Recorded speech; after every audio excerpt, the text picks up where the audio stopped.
هنا يقول: دش اليوم نبأ وفاة الشيخ عبد العزيز بن عبد الله آل الشيخ رحمة الله عليه، رحمه الله وغفر الله له ورفع الله درجته، وإنا لله وإنا إليه راجعون. وموت أهل العلم والفضل من الأمور العظيمة المفجعة، ويحصل بذلك ما يحصل من النقص. فرحمه الله ورحم الله علماء المسلمين عموما، ورحمنا الله معهم.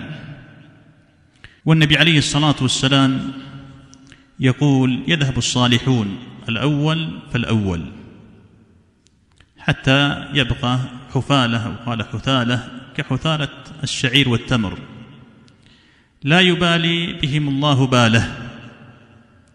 فنسأل الله العافية، كما جاء ذلك في البخاري من حديث مرداس الأسلمي رضي الله عنه، وفي حديث أبي الدرداء عند أبي داود وعند غيره، قال عليه الصلاة والسلام: وفضل العالم على العابد كفضل القمر على سائر الكواكب. فضل العالم على العابد كفضل القمر على سائر الكواكب. فالنجوم نورها حولها، والقمر نور يتعدى إلى الأرض، وهكذا العالم نفعه متعد إلى الخلق، والعابد إن نفع فإنما ينفع نفسه. ففضل العالم على العابد كفضل القمر على سائر الكواكب، أي أن نفع العالم متعدي. هذا يدل على أن نفع العالم متعد، والناس ينتفعون بضوء القمر في ظلمات الليل، وهكذا ينتفعون بنصح العلماء وبتوجيهاتهم في ظلمات الأهواء والشهوات والبدع والشركيات. فضل العالم على العابد كفضل القمر على سائر الكواكب.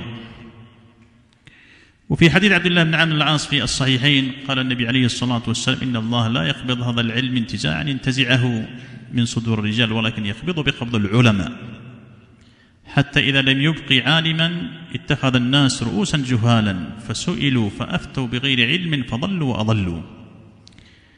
فهذه النتيجة: إذا مات العلماء اتجه الناس إلى الجهال، فسألوا الجاهلين فأفتوهم بجهل، فضلوا في أنفسهم وأضلوا غيرهم.